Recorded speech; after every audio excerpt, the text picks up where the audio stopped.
This is the Lord of the Rings podcast on TV Podcast Industries, and we're talking about the Rings of Power, Episode 3, Adar. The faithful believe that when the petals of the white tree fall, 'tis no idle thing, but the very tears of the Valar themselves. A living reminder that their eyes and their judgment are ever upon us. Do you believe that? In my experience, it is unwise to live one's life guessing after signs and portents.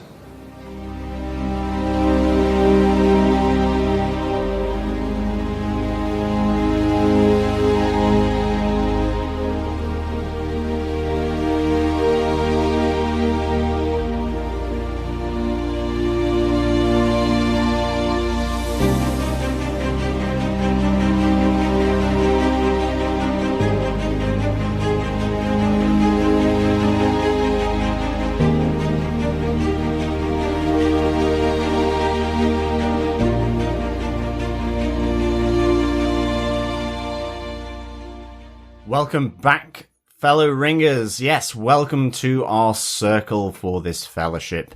This is the Lord of the Rings podcast on TV Podcast Industries, and we are talking about the third episode of the Rings of Power, Adar. I am one of your hosts, John. I'm your other host, Derek. Welcome back. Yes, nice to be in the circle. It certainly is, yes. It's good to be back. It was good to get the third episode, and really good to see this playing out. This was superb episode for me. Loved it. Yeah, really enjoyed it. Really felt Tolkien, really felt Lord of the Rings. Even after the first two episodes, which were huge. Having two episodes of Rings of Power being released last week, we watched the first two Hobbit extended movies this week as well to get us back into the world of Middle-earth. So it did confirm that we did get one of our theories completely wrong last week about the possibility the dwarves have the Arkenstone, because it wasn't found in Khazad-dûm, which is where that whole dwarf piece took place. So I think we're wrong about the Arkenstone, but we think it might be mithril. Yes, to give off that sparkly white light from the chest. So mithril, yes. But as we've said before, we aren't exactly experts on Professor Tolkien's work. That's where you come in. You can email us with your thoughts and corrections to feedback@tvpodcastindustries.com. Anything we may have missed, anything you want to highlight that's happening in these episodes, we'd love to hear from you about your thoughts. And we got lots of feedback since the first two episodes came out, and about this episode, episode 3 as well. Excellent. And of course, you can subscribe to the podcast over on our website at tvpodcastindustries.com. You can subscribe to any podcast catcher of your choice. Yes. We are on pretty much all platforms. So just search TV Podcast Industries. And I've also created a feed just for the Rings of Power podcast, so you can find that by finding Rings of Power from TV Podcast Industries. You'll see our lovely new logo up there for the Rings of Power podcast. Excellent stuff. Let us get into our spoiler-filled chat about the third episode of The Rings of Power, Adar. Derek, who did what, when, how, and why? Well, why is because they want to make a great show. Exactly. How is by filming it and giving the actors lines to say and building amazing sets. But the people involved, of course, these are based on The Lord of the Rings and the appendices by Professor J.R.R. Tolkien. The showrunners of the show are executive producers J.D. Payne and Patrick McKay. This episode was written by Jason Cahill and Justin Doble. Jason Cahill wrote episodes of The Sopranos and Fringe, interestingly. And Justin Doble also wrote episodes of Fringe and Stranger Things. Excellent stuff. So big pedigree on big TV shows. Definitely. Yeah. Great to have them in the world of Middle-earth. This episode was directed by Wayne Chi Yip. We've spoken about Wayne Yip before on this very podcast, on another fantasy show last year. He directed episodes 2, 3, and 4 of The Wheel of Time. Good stuff. Good to get a fantasy pedigree coming in here. Absolutely. And actually, I mean, some of the shots, I thought, when Elendil and Galadriel were riding off to the Hall of Law, just that whole, you could argue it's almost unnecessary, but just the horse hooves going through the sand, seeing it sort of displace the seawater from the sand. Just that kind of slow-mo, but it just really evocative. Absolutely. And in the same riding scene, we see them riding across the patch of grass below that beautiful mountain in New Zealand as well. Yeah. A scene or a shot, a location used for the Lord of the Rings and Hobbit movies, but beautifully shot here. Great job from Wayne Yip. There were moments when I stopped taking notes because I was so absorbed by, the vision that he put on screen of Númenor, seeing this in live action for the first time. I thought absolutely beautiful job by everybody involved, but I presume the director has the placement of camera. And so that's what was really catching my eye this time. But John, do you want to tell us what they gave us with your synopsis for The Rings of Power episode 3, Adar? Sure. After being adrift in the Sundering Sea, Galadriel and Halbrand are rescued by a ship captained by Elendil, but are their rescuers friend or foe? They are taken to the land of the star, Númenor, an island kingdom ruled by men who fought Morgoth alongside the Elves. The relations between the Númenóreans and the Elves have grown strained over time, and the arrival of an elf to their lands is a cause for controversy. Queen Regent Míriel denies Galadriel's request for a ship back to Middle-earth. Watched over by Elendil, he speaks of the continued influence of elves in his lands, and takes Galadriel to visit a library of lore built by Elrond's brother Elros. There she discovers that the Mark of Sauron is actually a map of the Southlands, where a new realm for evil forces is planned. She also learns that Halbrand, who is imprisoned after fighting some Númenórean swordsmiths, is the king of the Southlands. As the Harfoots prepare for their seasonal migration, the stranger is revealed while trying to read some star charts that Nori has taken from Sadoc's starbook.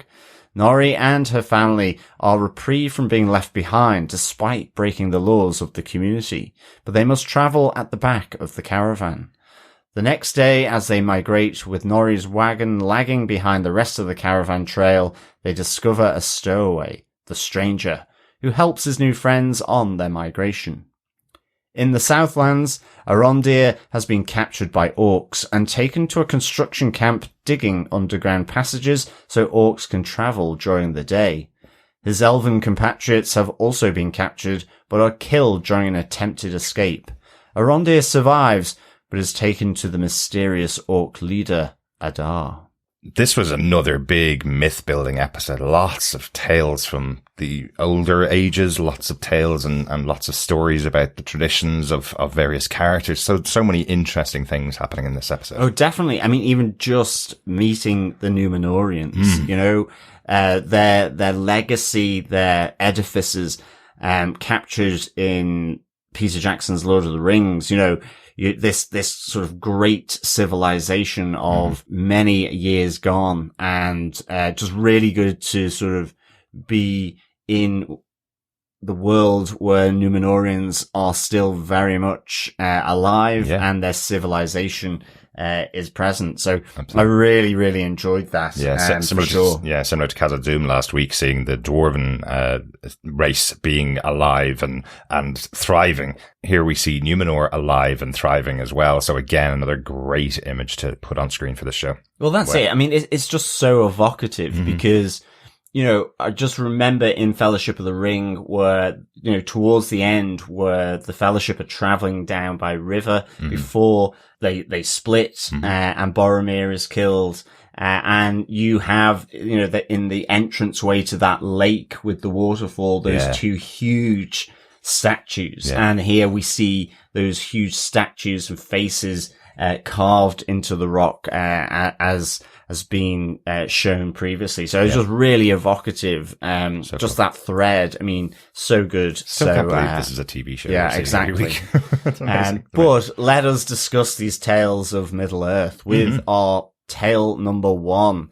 Galadriel and Halbrand arrive in the island kingdom of Númenor. Yes, the land of the star, the Star Island here, and we have both Halbrand and Galadriel having been rescued by one of the ships of the Númenórean fleet, but it is helmed by Captain Elendil. Yes, it is. Whose name can mean something to do with the stars, if I remember, but also has another meaning, which is elf friend. That's right. Which I love how that kind of gets brought up by the Queen later on, where effectively she intonates that he's been treasonous by bringing Galadriel to their island, which is really good. So this was, again, just that the tales of the Númenor and that line of kings as well coming in here, which was just so good. Yeah, absolutely. We've heard of Isildur, his son, before.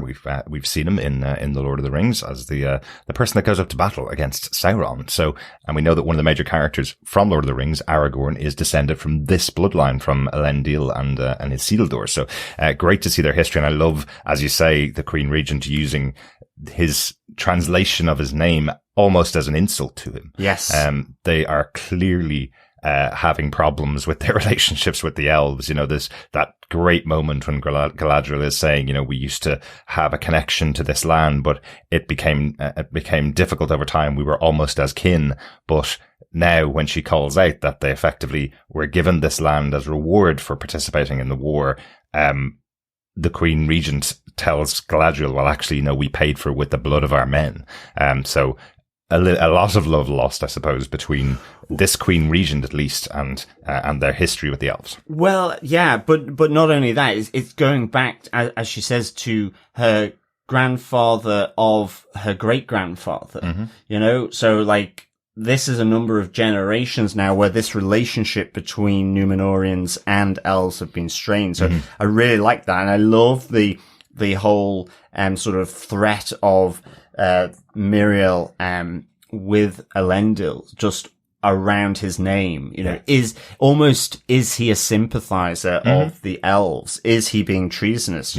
Can, he be trusted because he is a captain in the fleet? Yeah. But I also love just getting that little bit of the note between the Queen Regent and then High Chancellor Pharazôn, indicating that Elendil is originally from a noble line. Yes. And he is he's now just in the service of their navy. But he has this son, Isildur, he's a cadet in the navy, following, at least being pushed by his father in the service of the fleet. Yes, to become a sea guardsman. Yes. Yeah, but I loved how it cut to the ship where he's training as the cadet, and just again that thread through this world with the whisper of Isildur almost in the air, in that same voice that we got in Lord of the Rings. Yeah. It's just really nicely done, and I love that. Just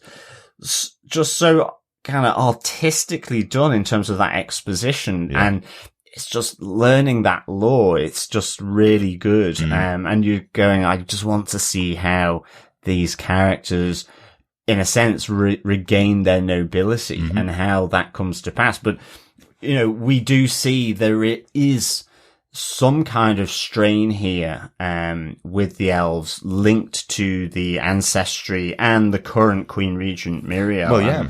Even just at the end, where she goes up into the tower, I'm assuming her father is still alive. Yes. In that room, though we don't see him, where she says, the moment we feared has arrived.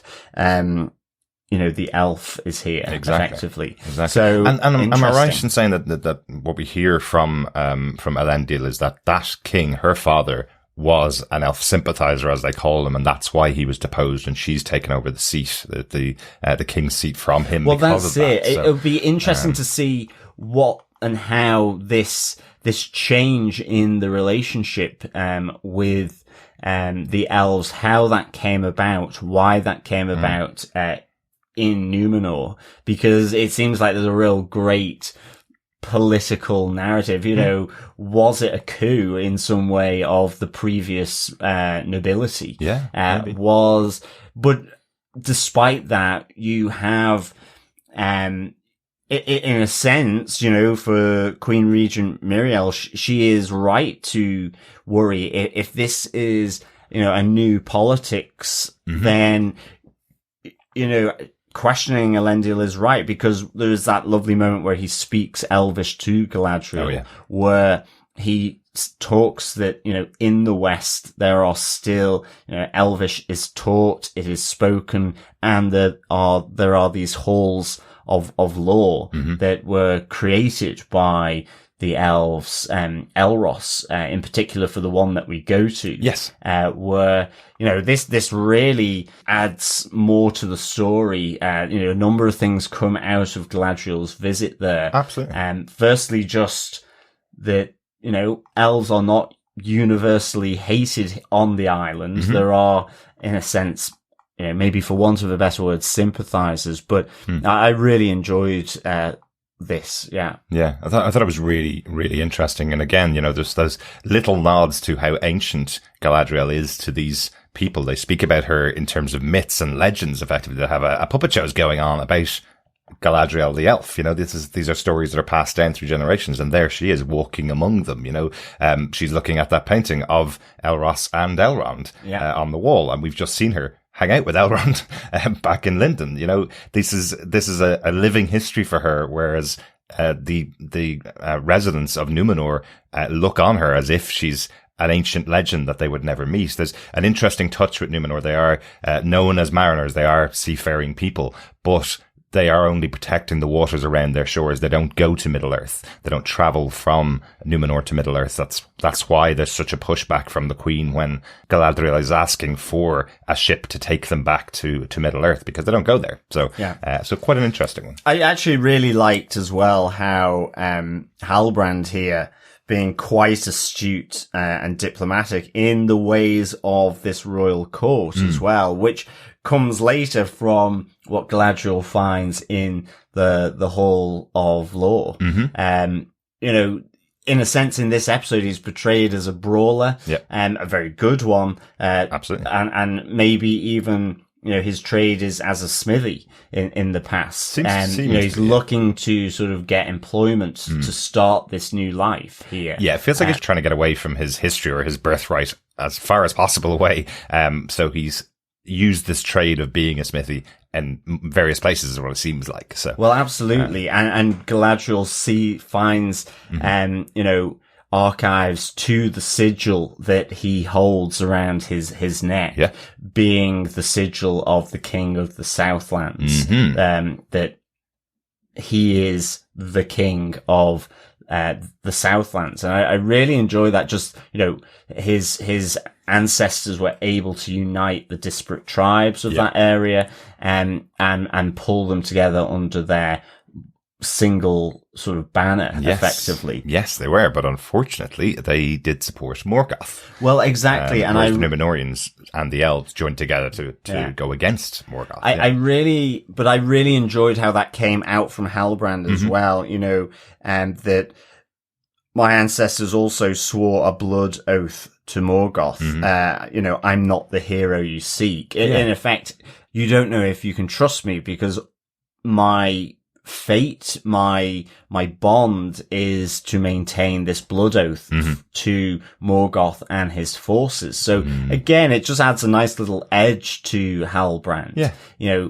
Is he, in a sense, going to be the ranger type from the north that helps, or is he for turning, or is he never turned to the good side? He still would honor that, or is that why he's fled from the Southlands? And given that the orcs attacked him, he's kind of, maybe he feels that bond should no longer be in place. But it just adds a nice little edge to the relationship there. It does, doesn't it? And I think it's something that we've seen before in characters created by Professor Tolkien, where this self-doubt has to be overcome before you can become the hero that you're destined to be. That's kind of one of the central pieces that we read in some of these stories.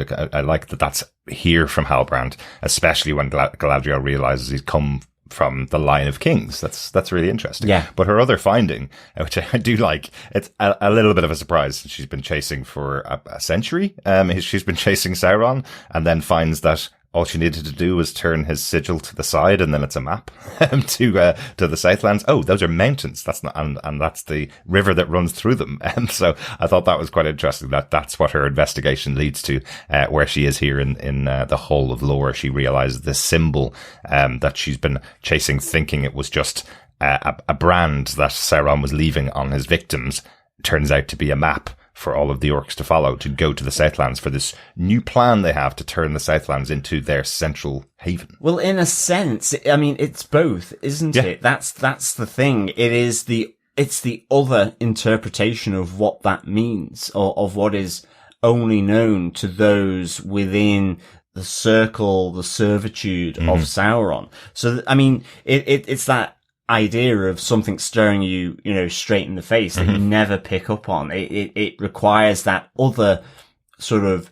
interpretation or angle to look at it. And in a sense, it's at the Hall of Lore where she sees it down on paper, but more in the vein of mountains and a map as depicted in the maps of Middle Earth and so on. So that was really good. And the successor of Morgoth, Sauron, that, were to create a world, where evil could thrive effectively. Yes. So really the way I'm interpreting this is Southlands becomes Mordor, as we see in the later ages. That's right. So, in some respects, then what the orcs are doing in the Southlands is that process of turning this land into a place where evil can not only reside, but thrive. Exactly.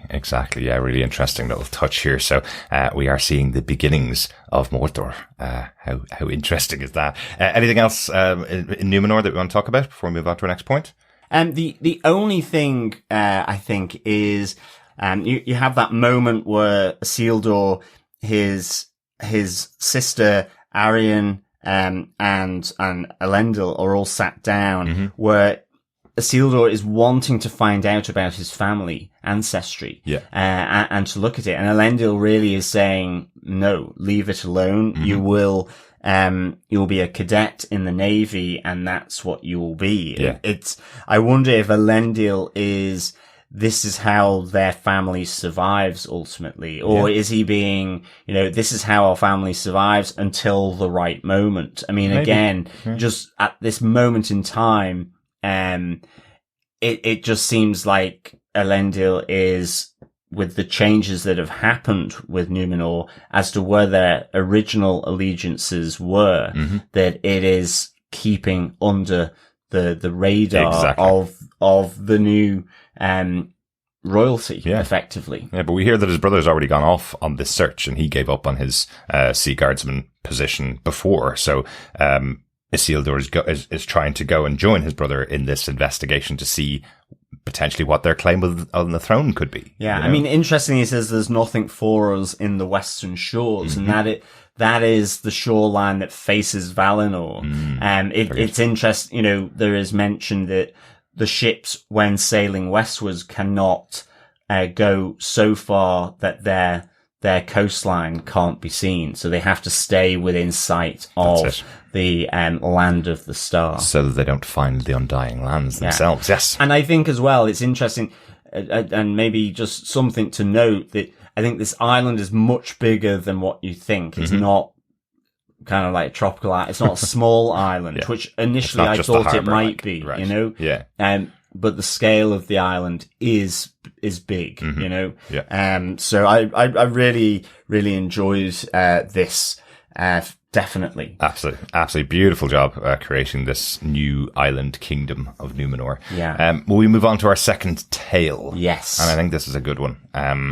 Our tale number 2, let's talk about Arondir and his fellow soldiers captured by the orcs. This is a really interesting one. Arondir is probably one of my favorite characters in the show so far. He's great. Really, really good.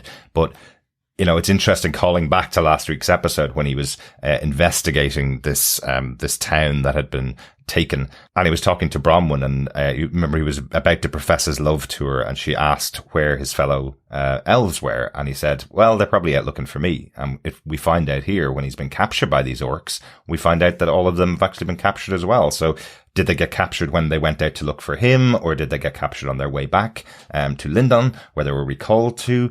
You know, is it possibly Arondir's fault that his kinsmen were captured? Because if they hadn't been out looking for him, they may have already gone. Yeah, that's true. Wondering if that's what it was. But I really like the scene, and one of the touches I loved was the orcs speak in exactly the same kind of London accent that we had in Lord of the Rings when they talk about Adar. It's you can hear that London accent that we heard so much from those orcs in Lord of the Rings. So that was cool. Definitely, yeah. I mean, it's really nice, and I mean, some great looking orcs and the prosthetics and so on here. Really enjoy that, you know, just that difference between orcs and elves. I think the other interesting thing, I think, you know, as we mentioned, this is effectively them trying to control the Southlands, build this haven for evil where it can thrive. And the timing of this with the High King Gil-galad pulling out the forces and the watchers from their castles and their watchtowers. Yeah. I just wonder whether there is an infiltrator in the Elven society. Is there someone that, or is it just that they're watching and waiting in that sense? And have they waited long enough now? It's been 100 years. Yeah. And they're reacting to the pull out of the elves from the Southlands, or is it something that's been designed and manufactured, you know, influenced by some kind of infiltrator in the Elven, you know, High Council? So I that's something I don't know, but it'd just be interesting to know if there is some kind of correlation there. Right. Yeah. For me, my thinking on it was that this character of Adar, who we don't get to meet in the episode, they talk about him a few times, which means father in Elvish. It's an Elvish word, which was called out by Arondir, that why would they be calling Sauron by an Elvish name? But, maybe this isn't Sauron. Maybe it's just another very good organizer here who has put all of the orcs on this plan and is controlling them in a better way than in the past, so that they have been able to escape all of the watches of the elves. So that's the way I was kind of seeing it. Well, it's interesting as well. Whilst you know, at the end here, Arondir is brought before this mysterious figure of Adar. You know, when he's first captured, all the orcs are chanting for Adar, you know, and okay, Adar is kept mysterious here in the framing with very soft focus, very blurry, but doesn't look particularly orky. He doesn't. And there is this, I think from Lord of the Rings, there is the history that orcs are effectively elves that have been disfigured and mutilated and in a sense brainwashed, you know, turned. I think I remember that. Yeah. And so I have just to go back wonder, and read that bit again. Just given Adar is called father in Elvish, or Adar is father in Elvish, I wonder if this is actually the creator of the orcs, and if Adar themselves hasn't changed their own look, you know, could walk among elves quite easily. I get you. I don't know. You know, it's really intriguing here. But ultimately, Arondir is brought before Adar because him and his crew attempt an escape here. And I have to say, I just loved this fight in the really trenches good. And that they're digging. Yeah. Really, really enjoyed just the use of the chains that are keeping them captive. But ultimately, it's not very successful. Yeah, you're right. That opening moment of it, where one of the elves flips around and uses that chain to strike at the elves who can't come out in direct sunlight. They're forged in darkness, so they are pained and burnt almost like vampires from the sun. So I love they time it to this moment when it's the sun's at its highest, effectively. But also I love how the scene was filmed where they all cross all of their chains across each other and they all strike at the chains with their implements to try and break all of their chains at the same time. I think it's really cool, just the timing of it. It's something like you would see in a forge, like people creating something, but they're trying to destroy the chains of each of them. But unfortunately, the first person taken out is Medor, who we met last episode, who was the other soldier that accompanied Elrond on his visits.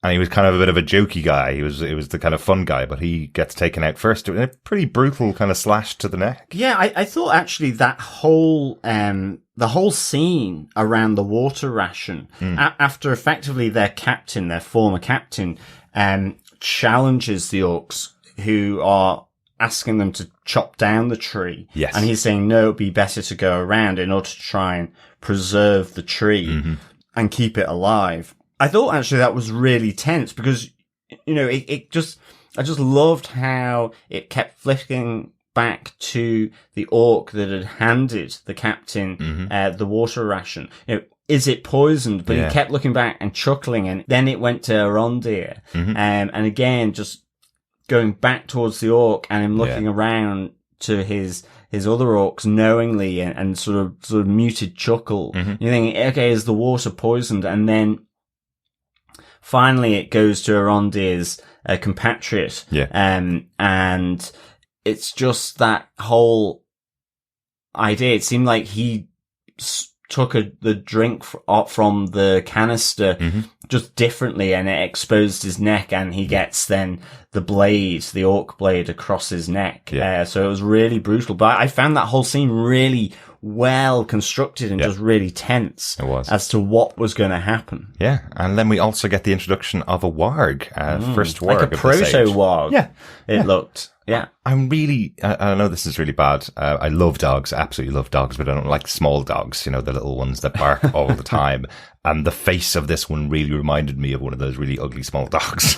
So they've changed the look of these from the ones that we've seen in The Hobbit and in The Lord of the Rings. It does look like one that's 1,000 years earlier. Of course it does. It does look very different and does look very beastly, but a really interesting, fun scene in the action here, where you feel like, you know, the warg takes out 3 or 4 of the crew before he finally comes up against Elrond, and Elrond is able to distract him enough effectively for his former captain or his commander, Revion, to climb the walls and get out and, you know, fulfill their plan. And what I really liked within this episode, it's not really heavy-handed about the love elves have for trees and how important trees are to them, but because of that argument you had earlier on him trying to save one tree, I think that moment when they see over the edge and see how much devastation has been done to the whole area. It's not just this one hole that's been dug and one tree that they're going to knock down. They've already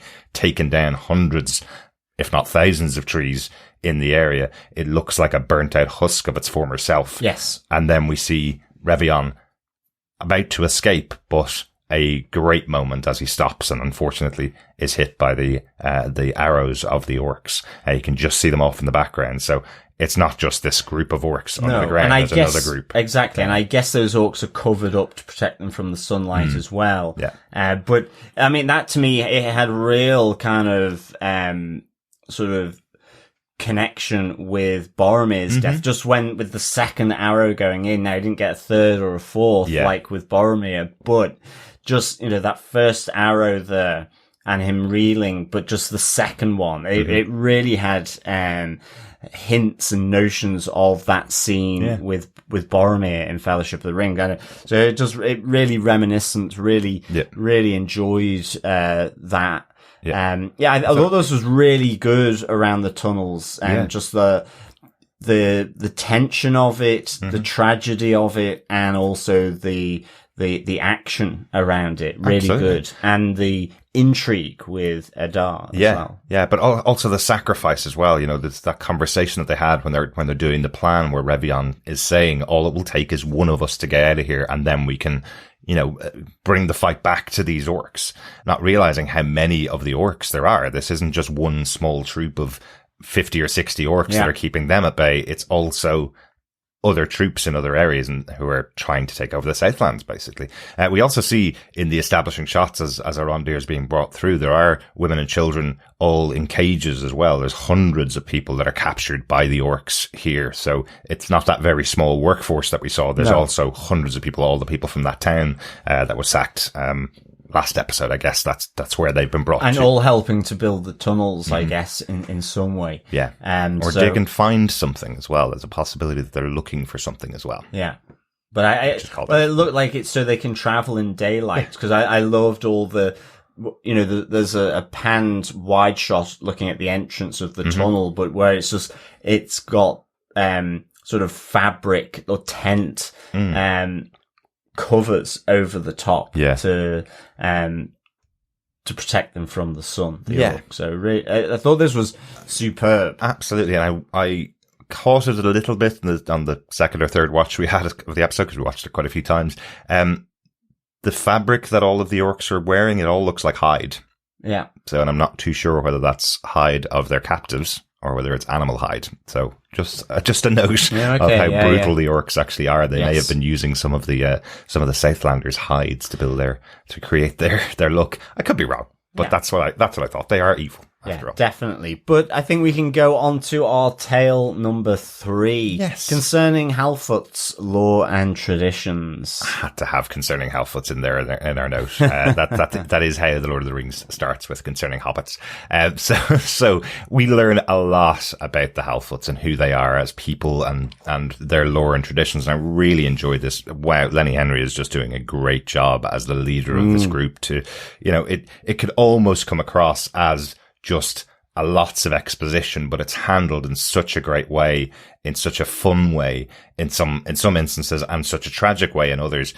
Their celebration that they're having before their next migration, this is what they do every time they either run out of food or have chosen to move on to their next destination. They have this moment of celebration and the remembrance of the left behinds, as they call them, which I absolutely love. But just the starting moment where it all seems really creepy, where they're all dressed up in their harvest. It's a little Wicker Man. Almost. It is a little Wicker Man. Yes, but it's an amazing sort of design. I loved it. I think the difference here, it's part camouflage as well as part ceremonial dress. Yeah, like I love that even in their normal garb, you see the Halfoots have used all of the berries and twigs and leaves and everything to accentuate their look. Each of them has their own individual look, but in this march that we see, in this celebration that we see, they're now dressed up in full kind of ceremonial dress. But again, all from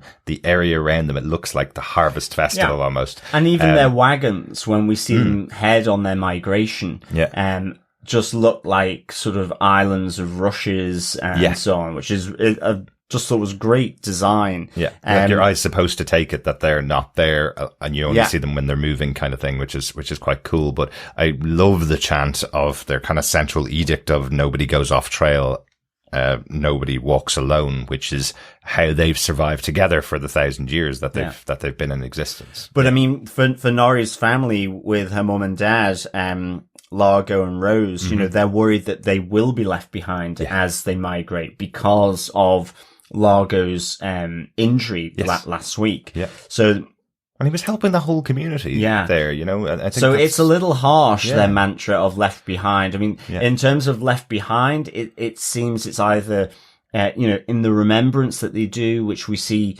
Poppy, Proudfoot, her family all seem to have been left behind, but due to being killed. They all died in an avalanche. They died in an avalanche. Yeah. Others, it's because maybe they had injuries where they couldn't continue and go on the migration because they were hobbled in some way. Yeah. And if you can't keep up with the caravan, you're left behind. You're left behind. So there is a harshness to this as well. Certainly where it's that latter reason for being left behind. But again, it's interesting. Is that how then the line of hobbits comes that are settled? Because if they're left behind but recover from their injuries, they can no longer find their caravan. Then they've effectively become sedentary and they settle. Yeah. I don't know. I'm just saying it could be one of those things. You know, it's that moving from being nomadic through to settled. Yeah. And that may have been one reason or one happenstance, effectively, that this happened, because someone was left behind, and in the end they were like, well, screw him, because they, you know, I've recovered, I will create my home here. Kind of. I think the way I would kind of see it is the Harfoots are always looking for safety, and when they feel an area isn't safe, that's when they move along. Remember, what we've seen from Sadok is that he's taking these indications of what's going on around, the hunters walking through where they've set up camp, you know, the meteor arriving on Earth. He's taking those as warning signs, moments that they have to move on from where they are. And the description of Hobbiton is that it's completely separate from the world of men. There's no men have ever visited Hobbiton. It's only really Gandalf that we've seen has come to Hobbiton. So, perhaps they have finally found their home when they get to Hobbiton, and that's why they settle there rather than it just being left behind. Absolutely, that it is safe and there's no need to move, and so over time it becomes settled. Yeah. Absolutely, it could be that. I think, I mean, the other thing that happens is Nori is looking to get the star chart for the stranger, and almost another reason why the Brandyfoots suddenly is at risk of being left behind, or at least Nori, because she's broken the rules in helping a stranger, someone outside of their group. Yes. And I love the fact that Sadok ultimately says she's still young, but the punishment is you must travel at the back of the caravan trail as we migrate. And of course, with Nori's dad's injury, you see it as they're moving off, that they have fallen back significantly. And so it's saying, almost, Sadok is saying, no, you can come with us, but if you fall behind and lose, and you can't keep up with the wagon trail, well then you are the left behind. Yeah. And luckily they have a stowaway, in a sense, that is then going to help them by pushing their caravan in the stranger. Yeah, the stranger calls out that they're friends now. So he hasn't known any language to deal with them up until in the last couple of episodes, but now he's learned a few words, and now he's taking on that support role, I guess, to help push their caravan alongside everybody else. So they're still quite far behind, and Poppy's staying with them as well, which I thought was interesting. As you said, in the moment of remembrance for the Left Behinds, we find that she's lost her entire family, so she is all alone within this group. So there was a moment, effectively, where the Brandyfoots are telling her to move on, go faster, catch up with the rest of the caravan, but she stays with them. Yes.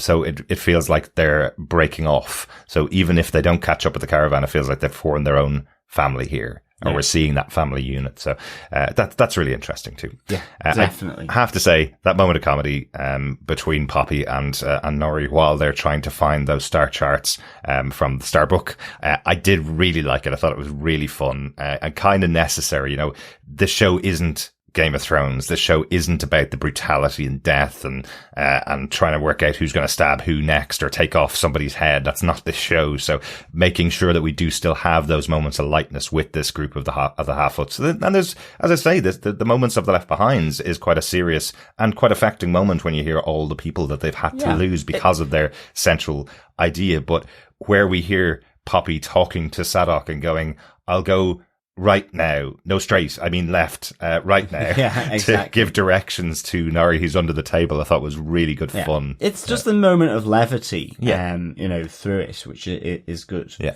and has always worked well for the Hobbits that we've seen in the past in other movies. So I'm really liking these characters, I must say. Absolutely. Loving the characters. Well, fellow ringers, that ends our Tales of Middle Earth for this episode. Derek, did you enjoy episode 3, Adar? I really enjoyed this. I think, as I said, I lost track of writing notes because I was taking so much in from what's on the screen. I'm still shocked how much is there on a TV show on a weekly basis. This is such a good show to watch. I'm really, really enjoying it. All of the characters. I love how they're really crafting the story well. So we're learning a lot of knowledge about this world, a lot of the history and how it's all connecting together. You know, it feels like we're on a collision course already towards the Southlands, Arondir being there, Halbrand being from there, and Galadriel needing to go there, and the Half-Foots are traveling. So I think it's entirely possible that place that the stranger was looking for, that star chart that he was looking for, is in the Southlands as well. I think it's entirely possible that that's where we'll get all of those storylines merging together, and maybe a new fellowship merging to try and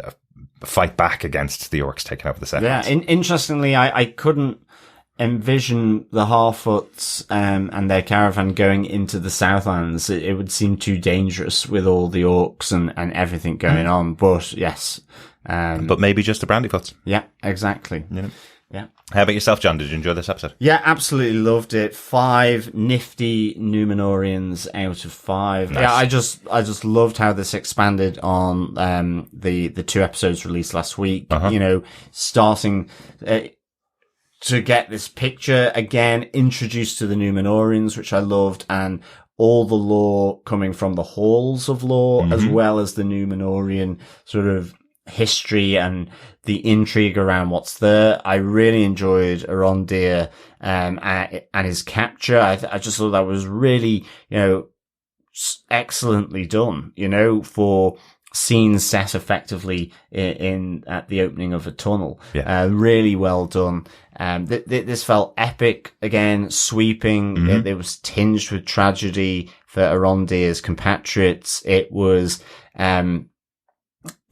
tinged with threat with what the orcs are doing there in the Southlands and the reasons for that, as learnt by Galadriel, and the Halfoots. Just, you know, I really enjoyed this episode with their own lore coming out around the Left Behinds, and also, you know, nobody goes off trail and nobody walks alone unless you can't walk anymore effectively. Yeah, but then they'll just leave you behind. So 5 nifty Númenóreans out of 5. Fantastic. Really enjoyed it. Fantastic. Before we get into our feedback for this week, and we have feedback on episode 1 and 2 and this episode as well, we just should mention that we are going on holiday, something that we haven't done in quite a while. We're going to be taking a little bit of time off from podcasting for a couple of weeks, which means the next time we record about the Lord of the Rings, Rings of Power, we're going to be talking about episode 4 and 5, because both will be released when we get back. We should be back around the 26th of September, so look out for our podcast there. Stay subscribed. Make sure you send in your thoughts to us for the episodes as you watch them to feedback@tvpodcastindustries.com, or pop on over to our Facebook group. We will still have our spoiler posts for each of the episodes as they're released on facebook.com/groups/tvpodcastindustries. Yes. Looking forward to a bit of a holiday, but we will be taking a break from our podcasts on She-Hulk, on Sandman, and on Lord of the Rings. Yes, we will. The Rings of Power. Yes, exactly. But let us get into our feedback. We have some feedback on episodes 1 and 2. First up, we have a voicemail from Dr. Bob Phillips. We do. Here's some thoughts from Dr. Bob on episode 1 and 2. Hello, I'm Bob, and I'm not an expert in Lord of the Rings and the lore of Tolkien. I'm a sort of one-time reader, few times watcher type of person. And I've been watching the Power of the Rings along with the wonderful TV podcast Industries crew. What are my reflections on the first couple of episodes? Well, firstly, that it was a brilliant idea to watch the pair of them as if they were a movie, because it really did feel like the first movie of a series. We were introduced to the Imperial Elves, the travelling pre-hobbits, devious humanity in all its forms, insular dwarves, non-verbal starmen, and vandalising orcs vandaling around the place. We've got a lot to get through here, and a lot to get to the end of, and everything's going to turn out awful in the end because we know the Third Age is coming. But can it do it with any sense of goodness? Will there be any relief in it anywhere? Why on earth did anyone think that they'd be able to swim all the way back to shore wearing only a cotton nightshirt? All sorts of questions that I have to have answered yet. And underneath it all, this slightly awkward obsession with the evil of blood and how we might be able to pick up the badness of our ancestors. But hopefully what we'll find is that those are just stereotypes and presumptions, and that everybody can break those bonds. It is wonderful to be listening to you. You are amazing people. Please do keep ringing. Thank you so much, Bob. Really good to get your thoughts on those first 2 episodes. Great to hear from you, Bob. Yeah, absolutely. Yeah, it's interesting, isn't it? That just, people bound by fate that continue along trajectories and pathways that are normalized in a way, or that believe they are predestined, and whether you can break those chains of expectation or presumption.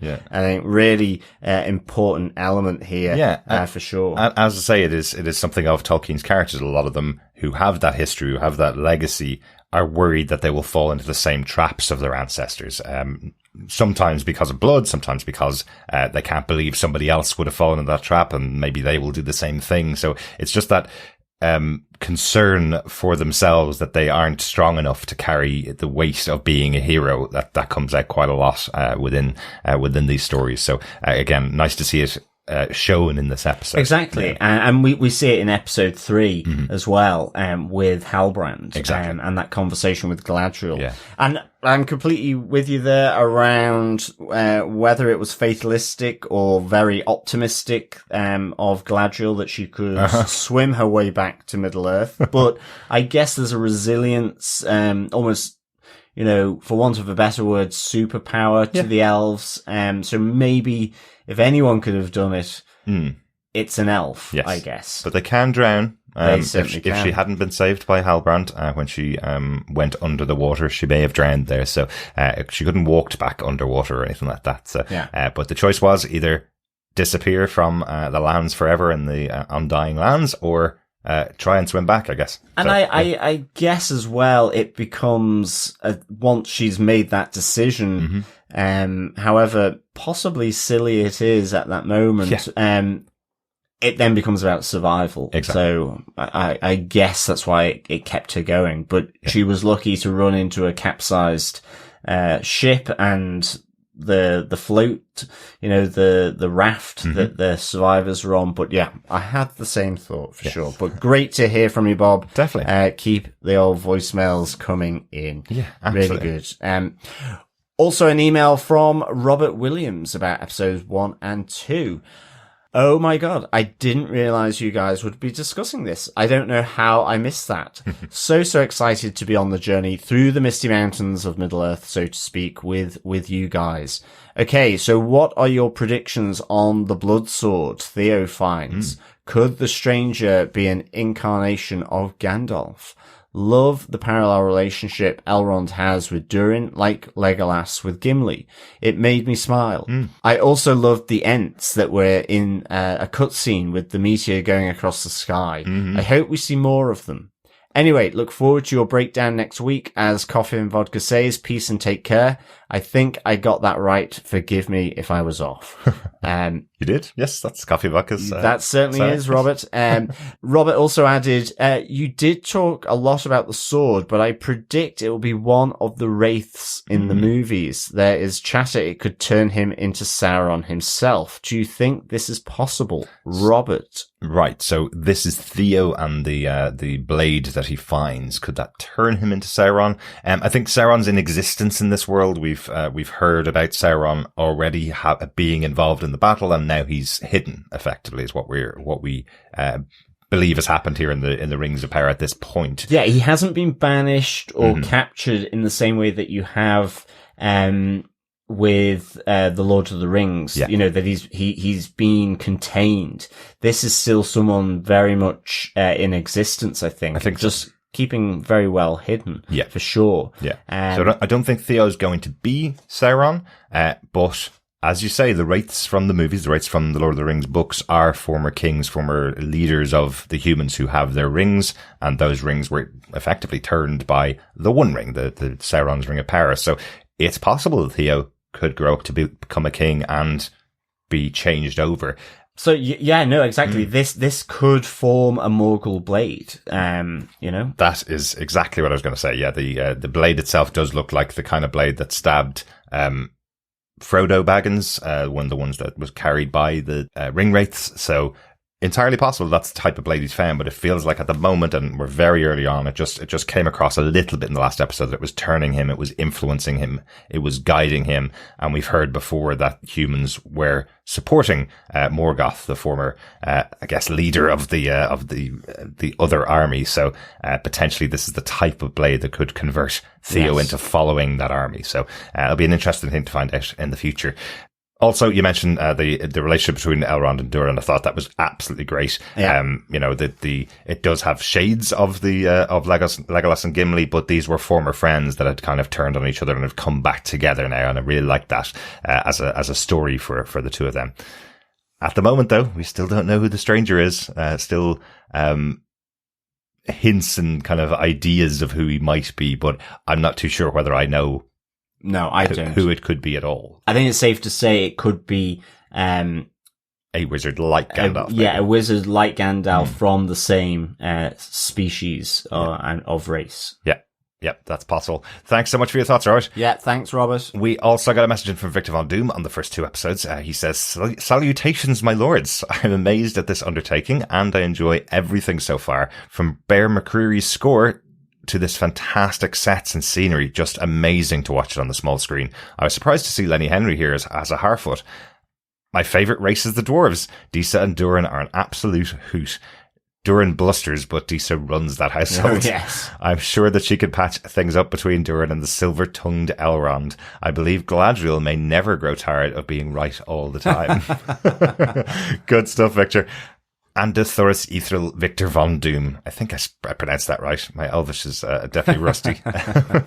Thanks for your thoughts, Victor. Really good to hear from you. I know we got some more thoughts about this episode as well. So great to hear from you. Yeah, and I'm totally with you. Just the music, the scenery, the sets are just incredible. Yeah. Thanks, Victor. Elizabeth Nikolaevich says, "The constellation of the Big Dipper, or the Plough as it's called in Britain, outlined by the fireflies from the stranger's hands, appeared when the elves first came into existence. I'm beginning to think the stranger is Tilion of Silmarillion lore." Really good. I actually noticed the constellation of the Big Dipper as well, just because it from episode 2.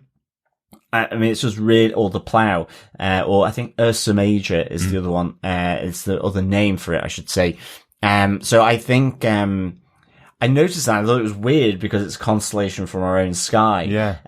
But, you know, potentially Tolkien, in any case, you know, part of the writings of this was that he felt that certainly the British or the English didn't or hadn't held on to their lore that they had originally back, I guess, when it was Celtic, in the same way as the Irish or the Scots or the Norse and so on, and those legends. And part of it was creating one of himself. So I think you could say it may be set in the world that we live in. But yeah, it was interesting to see the Big Dipper there, for sure. Interesting idea, and unfortunately, as we said, we're not experts on Tolkien lore. So, as for who Tilion is, I don't know. It may be him. As I said in the last episode, I'm kind of hoping that it's not Gandalf. I hope it's going to be a character that we haven't met before. But the rights to this show, they don't have the ownership of Silmarillion. So, if this character of Tilion plays a major part, they probably won't be able to take a lot of that story unless some of it are told in the appendices of Lord of the Rings. So let's see. Well, luckily he's still working on his vocabulary, so it might be a long time before we get to know possibly a name for this character, and maybe just a smart choice by the writers to call him the stranger. Yes, could be. Good stuff. Thanks so much for that, Elizabeth. Yeah, thanks, Elizabeth. Gail Cleary says, episode 2 watched. Oh my god, I am just blown away by how beautiful this is. That last scene with the mysterious Ishtari took my breath away. The Dwarf Kingdom was amazing. I'm still not sold on the actor playing Elrond. Early days yet. I hope he starts to grow on me soon because Elrond is one of my favourite characters. I loved the actor they played for the Ishtari. I suspect some timeline jiggery pokery is about. If he is who we are meant to believe he is. Sorry for the vagueness, but I'm not sure of your spoiler policy. Now I have to wait another week. The torture. So Ishtari, that's the one that's the word we've been looking for. Thanks so much, Gail. That's the race of wizards, effectively, that Gandalf comes from. So, thanks for that, Gail. Spoiler policy, let's try not to spoil the story that could be coming up, but any context of things we've seen on screen that I think is helpful. What do you think, John? Yeah, absolutely. But I mean, great to get your thoughts, Gail. And I hope the torture of the week in between, is now relieved as episode 3, came out there on Friday. So yeah, great to get your thoughts. Thank you so much. We also had an email in from Coffee and Vodka, who says, greetings, fellow meteor-born defenders. Nice. 100 million per episode based on the appendices of The Lord of the Rings and some non-lore inventiveness. Risky, but still better than blowing it on a phallic space trip and turns out to be money well spent. Starting and centering the show around Galadriel, Nori, Elrond, Arondir and Bronwyn, as well as a mysterious and powerful stranger, set me on a familiar fantasy ground. 4 societies, or 5, counting the orcs, each with their own motivations from simple survival to keeping the peace to conquest. All of the main characters going against the grain of their people towards fighting the evil of Morgoth. All except for Nori, who seems more took than Brandyfoot. Are we looking at possible fellowship? Though I can see why some might complain of pacing issues, I like the slow build. Tolkien took his time, and they're already condensing thousands of years down to key events. In short, I'm enjoying the show that is very against the odds in its creation and look forward to all the episodes going forward. Also, my MVP award goes to Markella Kavanagh's Eleanor Nori Brandyfoot for episodes 1 and 2, and the rest of the season and or series. Calling it now a fan favourite. Finally, if you had all the money in the world and could bring any literary creation to series or cinematic life, which would it be? 5 hot guys, heavy hellish hilts, and firefly constellations out of 5. Peace and take care. Coffee and Vodka. Great stuff, Coffee and Vodka. Thanks so much for the feedback. I know what you mean around the pacing. I think this pacing is really good. As you say, Tolkien certainly did take his time, which really ruined my enjoyment of Lord of the Rings. And this is sort of back when I was 12 after reading The Hobbit, which is really good pace. You know, it's only like 300 odd pages. Yeah. And then I went into the Lord of the Rings, and for me at the time, it was too much. I couldn't get a sense of it. But I've since been back. So, I mean, Tolkien had a very sort of drawn out pace with his literary style. He was interested in giving the world building and the details about who each character was, rather than just having conversations to move along the plot, which I loved about it. It's really interesting at the moment. We have, House of the Dragon going on at the moment, which is covering a period of thousands of years, and every week you turn on that show and it goes, at the start of the episode they call out 3 years have passed, or 6 months have passed, or 5 years have passed on each and every episode, whereas here we're in the world of Lord of the Rings, and these things are obviously going to be compared. They're 2 fantasy shows going side by side. There's no comparison here. The Lord of the Rings will take its time. The story coming from how Tolkien wrote, they're trying to respect his way of writing, and it's not about hitting major points. It's about telling the story in this world with all of the characters. So I don't suspect we're going to get too many jumps in time in this 8-episode season this year. We may get one between season 1 and 2, but I suspect the story will unfold the way it's supposed to. The way it was intended. No, absolutely. I think, it was just how old I was at the time. And going back to it, it was great. I loved it. It's funny, isn't it? As I said earlier on, we were watching The Hobbit earlier on this week, and one of the things I totally agree with Peter Jackson and Philip Boyens and the writers behind The Hobbit is there's a moment at the end of The Hobbit, this 200 or 300 page book, where you've been building up to this battle of the five armies, and effectively the Hobbit that you've been following, Bilbo, who's writing the story, gets bonked over the head, and then the war is over. It always felt really disappointing when reading The Hobbit later in life that you missed out on this big epic part of the book, which is totally in all of the Lord of the Rings. They have the epic is in there, you know, and I like that they at least called on that when they did the movies. They decided that they would show the Battle of the Five Armies, because it felt disappointing that they didn't because of the brevity of that book. Absolutely. And of course, totally with you. So much better to have this on TV than some ridiculous rich man's spaceship going up into orbit. 100%. And of course, I don't know whether they are technically another society, but you could argue now with the Númenóreans introduced in episode 3, at least an offshoot, an evolution of man has been introduced as well. So possibly a sixth society here. Absolutely. Yeah. On your question, Coffee and Vodka, if we had all the money in the world, what would we translate? What literary creation would we bring to life?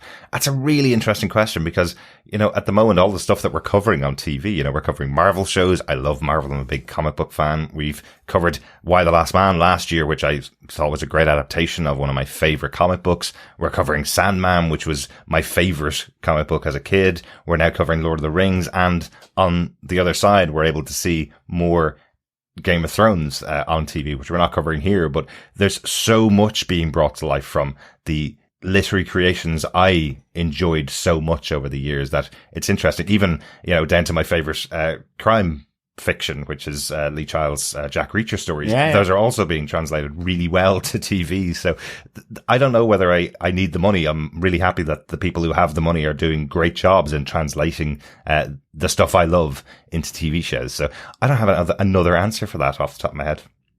I kind of do, okay. I guess. Yeah. I think if I could, one of the literary creations that I would certainly love to bring to a cinematic life or series would be Chrysalids. Oh yes, of course. By John Wyndham. Yes, yeah, massive fan of John Wyndham. Love his sci-fi. I think he was real avant-garde for his time and had brought so much into what you'd consider to be modern sci-fi as well. Yeah.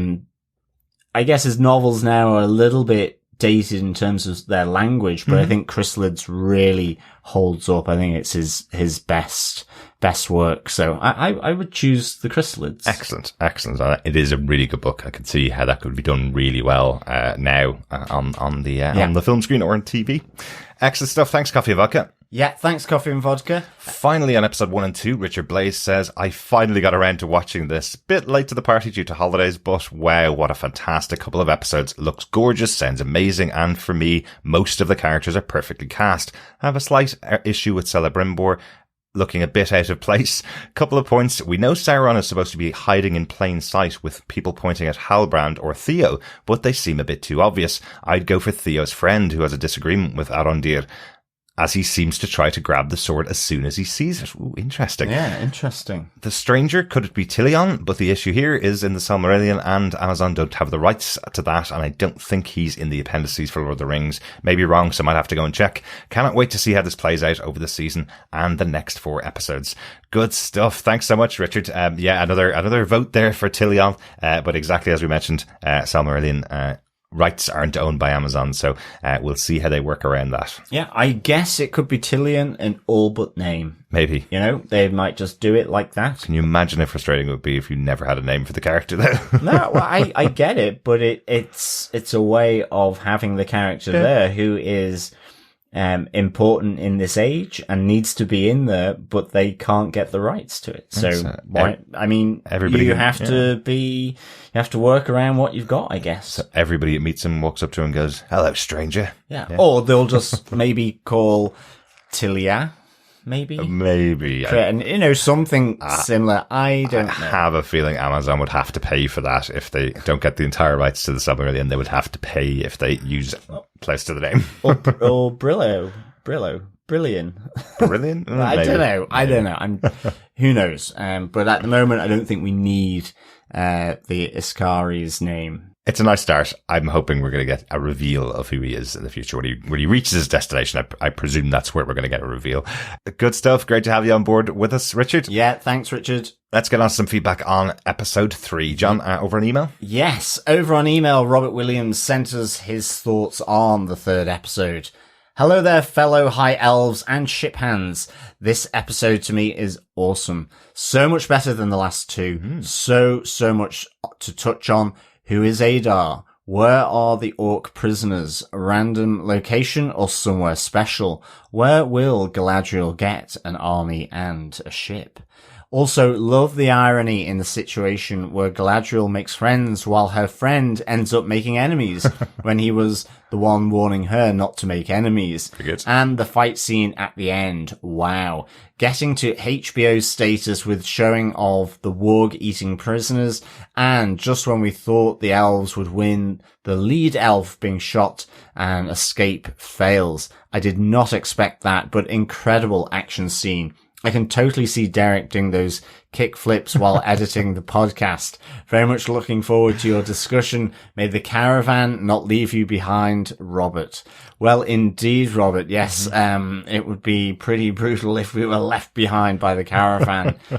Yes, it would. Weirdly, I can't see Derek doing those kick flips that we see Elrond doing. I think he might have to work on his flipping technique in the back garden, to be honest. I think I might. I don't think I'd be able to do the job of editing. That's concentrating on 2 things at the same time. Definitely not something I could do, but thanks, Robert. Yeah, exactly.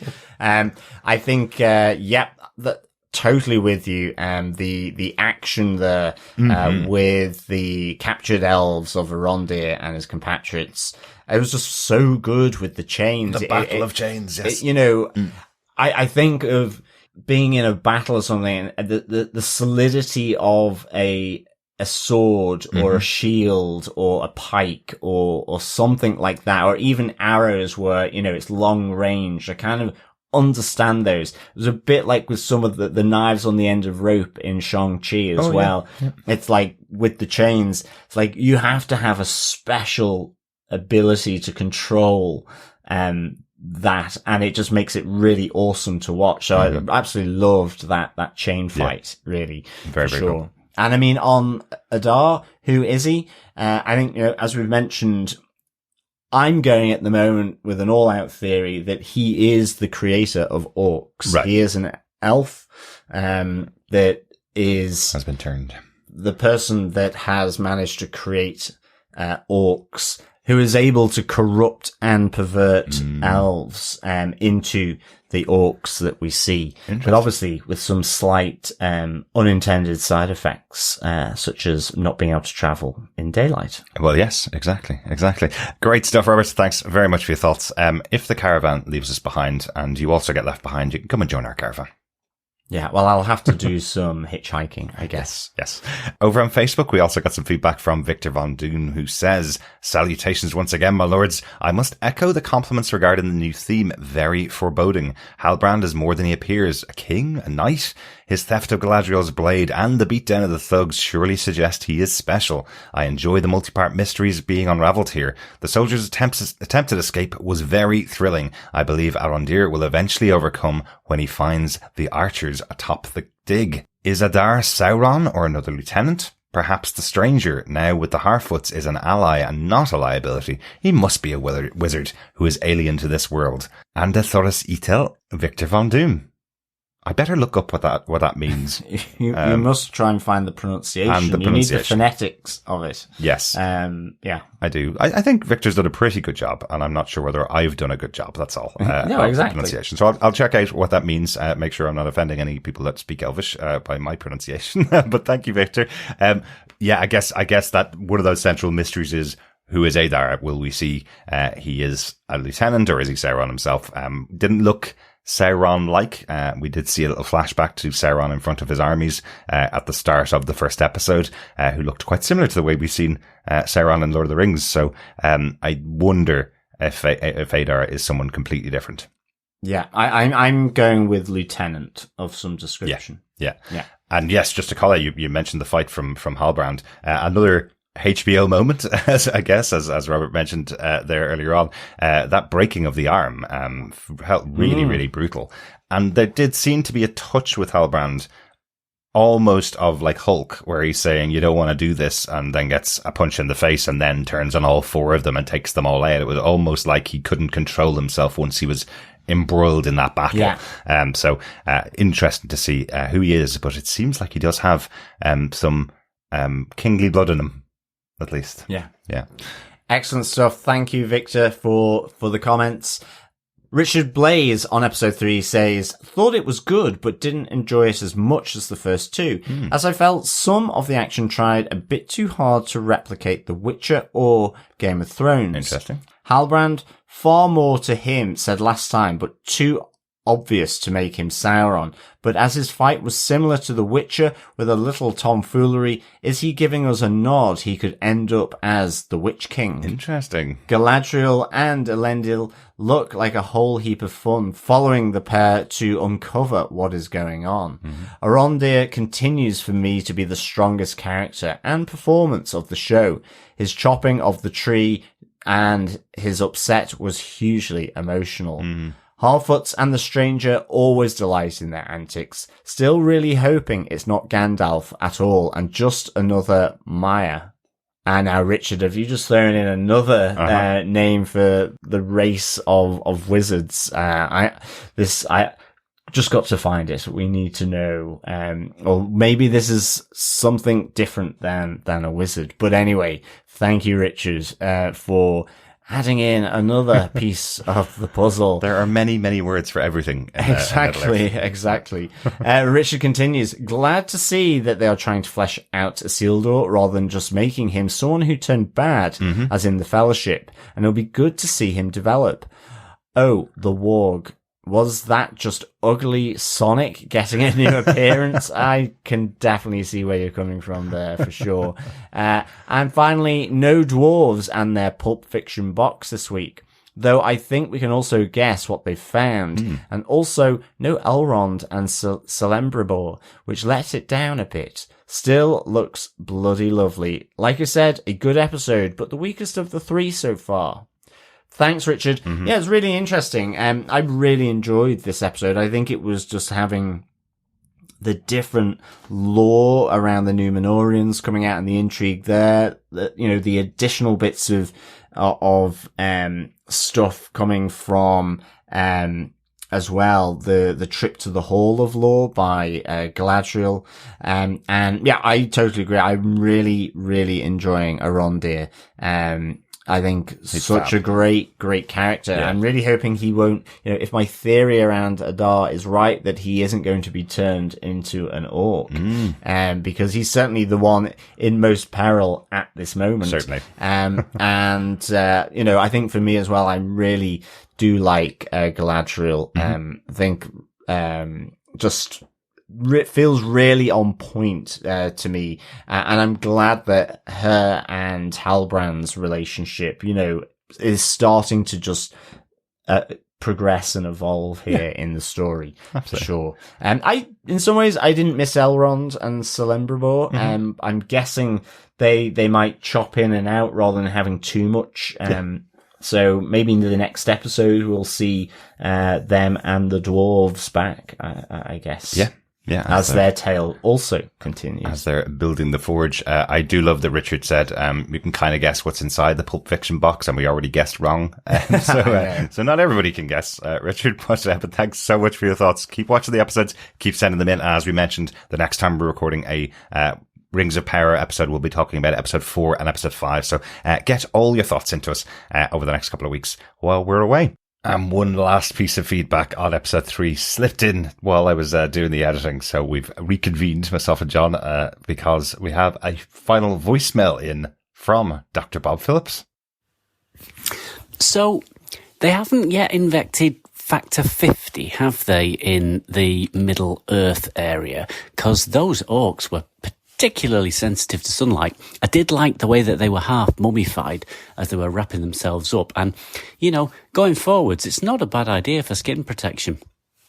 The whole of that elves digging tunnels and expanding underneath the place is a really nice arc, and I can't wait to see where that one goes. And if it gives more opportunities for astounding chain and rope work and warg destruction with massive killing elf leaps, then yeah, I'm definitely up for that.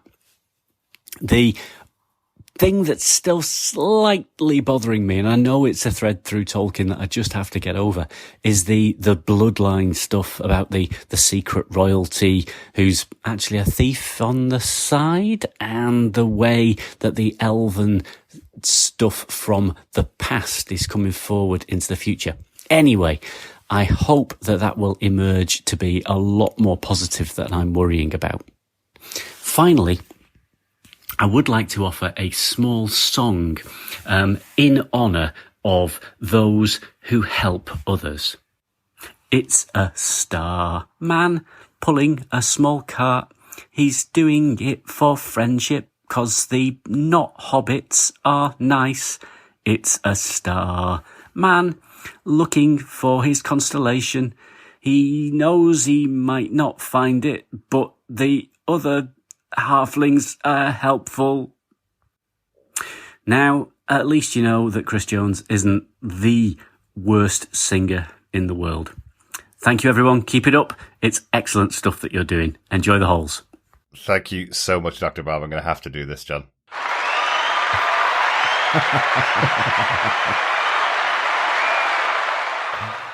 Full-on applause from our studio audience there. Dr. Bob, well done. Yeah, well done for managing to sort of get the words in there for Starman. And yes, I think Chris may have found his singing partner. Maybe a duo is in order. At least Dr. Bob remembered the lyrics, though. So yes. That's another big difference with Chris. That is true. That is true. Yes, I think, our cat started to sort of howl, I guess. If cats howl. I don't think cats howl. No, they don't. It's amazing the what neighbours' Dr. Bob's dogs then. No, just joking. What joking. Dr. Bob's singing did to our cat. Yeah, just joking. And of course, yes, I think the factor 50 should definitely be employed. Yeah, I'm loving that arc as well with Elrond, and probably less bothered by the bloodline stuff, but I mean, I guess it's one of those things when you do the early stuff is that you've got that sense of the history from the Lord of the Rings. Yeah. And in a sense, you know, we know that certain things that are being put on the plate here are going to happen. Yeah. You know, dwarves mining too deep in their mountain kingdoms. There is going to be bye-bye Southlands, in a sense. But it'll be interesting, as you say, it's how these players on the board interact and how their story unfolds, I think, which is going to be really, really interesting. Absolutely. So, yeah, good stuff, Dr. Bob. Great to hear the voicemail and, dare I say it, the singing. So we'll try and get Chris to sort of come back to carry this forward. Maybe he can write a short little song to some tune as well. Maybe for She-Hulk or for Sandman. Although I don't want to hear Chris' Sandman song. Thank you so much for that, Dr. Bob. Great to hear from you. Great stuff. Thanks. Yeah. Thanks so much to everybody who's been sending us in your feedback to feedback@tvpodcastindustries.com or over in our Facebook group at facebook.com/groups/tvpodcastindustries. We're also on Twitter. Just follow the handle @tvpodindustries. Yeah. Thank you so much. Remember, please stay subscribed to the podcast and rate us, leave a review, but importantly, share the podcast as well, because sharing the podcast is, of course, sharing the love. Yes, it is. You can also head on over to patreon.com/TV Podcast Industries or buymeacoffee.com/TVPI if you wish to donate. Any support, whether it is subscribing to the podcast or through Patreon or Buy Me a Coffee, is very much appreciated, as well as the support with all the feedback coming in for this show. Really, really good stuff, fellow ringers. And one final way you can support us, you can also rate us over on iTunes or on Spotify. We're getting loads of really nice ratings over on Spotify, really 5-star ratings, actually, which has been lovely to see. Thank you so much for listening along with us, and hope you're enjoying the covers that we have. We will have one more episode of Sandman out before we go on our holidays, and then we'll be back with our coverage of She-Hulk, Rings of Power, and our final episodes of The Sandman. Thanks so much for joining us. Talk to you again next time. Yes, thank you so much, fellow ringers, for joining us on our chit-chat around Middle-earth. Remember, in the meantime, keep watching, keep listening, and whilst the moon is full, be careful where you have your shenanigans later on. Because everybody's going to see you. Exactly. Bye. Bye.